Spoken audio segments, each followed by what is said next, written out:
এই অসম্ভব মজাদার বারবিকিউ চিকেন উইংসগুলো যদি ঘরেই খুব সহজে এবং অল্প খরচে তৈরি করে নেওয়া যায় তাহলে আর রেস্টুরেন্টে যাওয়ার কি প্রয়োজন বলুন তো। আসসালামু আলাইকুম everyone, welcome back to my channel রমনের কুকিং লাইফ। আজকের পর্বে বারবিকিউ চিকেন উইংস কিংবা হানি বারবিকিউ উইংস যেটাই বলেন না কেন এটা তৈরি করে দেখাবো। এই বারবিকিউ চিকেন উইংসগুলো তৈরি করা কিন্তু একদমই সহজ, কিন্তু খেতে অসম্ভব মজার হয়ে থাকে, যেটা একবার খেলে বারবার খেতে মন চাইবে।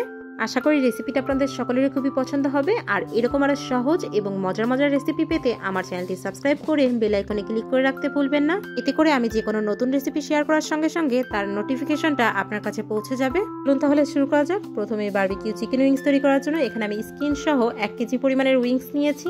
অবশ্যই এই রেসিপির জন্য স্কিন সহ উইংসটাই ব্যবহার করতে হবে। আর উইংসের এই পার্টটা রেখে আপনারা উপরের পার্টটা কিন্তু দেখার সৌন্দর্যের জন্য কেটে ফেলে দিতে পারেন। আস্ত উইংসগুলোকে আমি জাস্ট মাঝখান থেকে এভাবে 2 ভাগে ভাগ করে নিয়েছি। দেখতেই পাচ্ছেন সব উইংসগুলো কিন্তু আমি একইভাবে 2 ভাগে ভাগ করে নিয়েছি।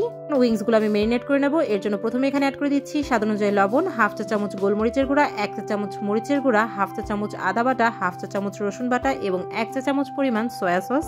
সব উপকরণগুলো উইংসের গায়ে আমি ভালোভাবে একটু মেখে নেব। আর মেখে নেওয়া হয়ে গেলে আমি এটা রেস্টে রেখে দেবো প্রায় 10 মিনিটের জন্য। বেশি সময় থাকলে কিন্তু 30 মিনিটের জন্য রেস্টে রাখা যাবে। আর আমার হাতে যেহেতু কম সময় আছে এই কারণে 10 মিনিটের জন্য রেস্টে রেখে দিচ্ছি। এর মাঝে আমি একটা মিশ্রণ তৈরি করে নিচ্ছি এই উইংসগুলো কোট করে নেওয়ার জন্য। এর জন্য প্রথমে একটা পাত্রে অ্যাড করে দিচ্ছি 1 কাপ পরিমাণ ময়দা এবং 2 টেবিল চামচ পরিমাণ কর্নফ্লাওয়ার। অবশ্যই কিন্তু এখানে ময়দাটাই ব্যবহার করতে হবে। সাথে অ্যাড করে দিচ্ছি 1/2 চা চামচ গোলমরিচের গুঁড়া, 1 চা চামচ পাপরিকা পাউডার, 1 চা চামচ মরিচের গুঁড়া এবং 1/2 চা চামচ পরিমাণ মিক্সড হার্বস। এখন একটা হ্যান্ড উইক্সের সাহায্যে আমি সব উপকরণগুলো ভালোভাবে একটু মিক্স করে নিচ্ছি। অবশ্যই ভালোভাবে মিক্স করে নিতে হবে।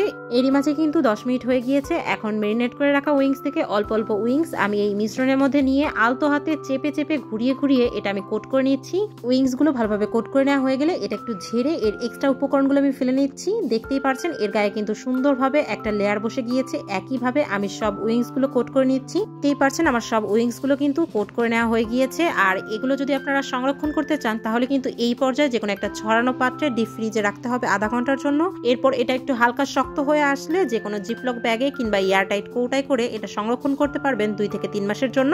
কোট করে নেওয়া উইংসগুলো আমি ডিপ ফ্রাই করে নেব। এর জন্য চুলায় একটি পাত্রে পর্যাপ্ত পরিমাণ তেল আমি ভালোভাবে গরম করে নিয়েছি। তেলটা যখন পুরোপুরি গরম হয়ে যাবে সেই পর্যায়ে এখানে আমি সব উইংসগুলো অ্যাড করে দিচ্ছি।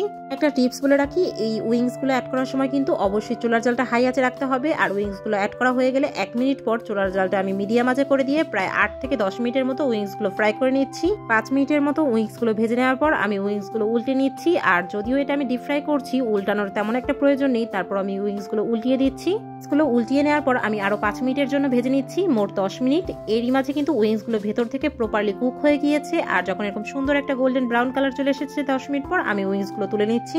কিভাবে আমি সব উইংসগুলো ফ্রাই করে নিয়েছি। এখন একটা সস তৈরি করে নেব। এর জন্য একটি পাত্রে অ্যাড করে দিচ্ছি 1/2 কাপ পরিমাণ বারবিকিউ সস। এই বারবিকিউ চিকেন উইংস কিংবা হানি বারবিকিউ উইংস এর মূল উপকরণই কিন্তু এই বারবিকিউ সস। সাথে অ্যাড করে দিচ্ছি 2 টেবিল চামচ পরিমাণ রেড চিলি সস। এরপর এই সসগুলোর টেস্টের ব্যালেন্স আনার জন্য এখানে অ্যাড করে দিচ্ছি 1 টেবিল চামচ পরিমাণ হানি। আর এখানে একটা কথা বলে রাখি, আমি কিন্তু চুলাটা এখনো অন করিনি, চুলাটা কিন্তু এখনো অফ আছে। এখন একটা স্প্যাচুলা দিয়ে সব উপকরণগুলো ভালোভাবে একটু মিক্স করে নিয়ে এখানে অ্যাড করে দিচ্ছি 2 টেবিল চামচ পরিমাণ পানি। এটা অ্যাড করার পর আরো একবার ভালোভাবে একটু মিক্স করে নিচ্ছি। মিক্স করে নেওয়া হয়ে গেলে চুলার জালটা আমি লো আঁচে অন করে দিচ্ছি। চুলার জালটা এভাবে লো আঁচে রেখে আমি অনবরত নাড়াচাড়া করে জাল করে নেব যতক্ষণ না পর্যন্ত এক্সট্রা পানিটা শুকিয়ে সসটা হালকা একটু গাঢ় হয়ে আসে। সসটা হালকা একটু গাঢ় হয়ে আসবে এই পর্যায়ে এখানে আমি ভেজে রাখা উইংসগুলো অ্যাড করে দিচ্ছি। এখন একটা স্প্যাচুলা দিয়ে ভালোভাবে নাড়াচাড়া করে উইংসগুলোর গায়ে আমি সসটা ভালোভাবে লাগিয়ে নিচ্ছি। আর লাগিয়ে নেওয়া হয়ে গেলে কিন্তু চুলার জালটা অফ করে দিচ্ছি। অবশ্যই উইংসগুলোর গায়ে সস লাগিয়ে নেওয়ার এই কাজটা কিন্তু খুবই দ্রুত করতে হবে। আর এর পরপরই চুলার জালটা অফ করে দিতে হবে, তা না হলে কিন্তু সসটা বেশি ড্রাই হয়ে গেলে উইংসগুলো খেতে কিন্তু ভালো লাগবে না। আমাদের বারবিকিউ চিকেন উইংসগুলো কিন্তু এখন পুরোপুরি রেডি হয়ে গিয়েছে। এখন শুধুমাত্র গরম গরম পরিবেশনের পালা। আর দেখার সৌন্দর্যের জন্য উপর থেকে আমি একটু সাদা তেল ছিটিয়ে দিয়েছি। দেখতেই তো পারছেন ভিউয়ার্স এই বারবিকিউ চিকেন উইংসগুলো তৈরি করা কতটা সহজ আর এর কালারটা কতটা পারফেক্ট এসেছে দেখেই যেন জিভে জল চলে আসছে। আর এর টেস্টের কথা যদি বলি এক কথায় অসাধারণ। ট্রাস্ট মি ভিউয়ার্স, রমনের কুকিং লাইফ চ্যানেল কিন্তু সবসময় তার ভিউয়ার্সদের সাথে সহজ এবং পারফেক্ট রেসিপিটাই শেয়ার করে থাকে। একবার হলেও রেসিপির সকল টিপসগুলো ফলো করে বাড়িতে এই বারবিকিউ চিকেন উইংসটা ট্রাই করে দেখতে পারেন। আশা করি আপনাদের খুবই পছন্দ হবে। আর বাড়িতে ট্রাই করলে আমাকে কমেন্টে জানাতে ভুলবেন না। আর রেসিপিটা পছন্দ হলে ফ্রেন্ডস এন্ড ফ্যামিলিদের সাথে বেশি বেশি শেয়ার করতে ভুলবেন না। আবার দেখা হবে নতুন কোনো রেসিপি নিয়ে নতুন কোনো ভিডিওতে। আল্লাহ হাফেজ।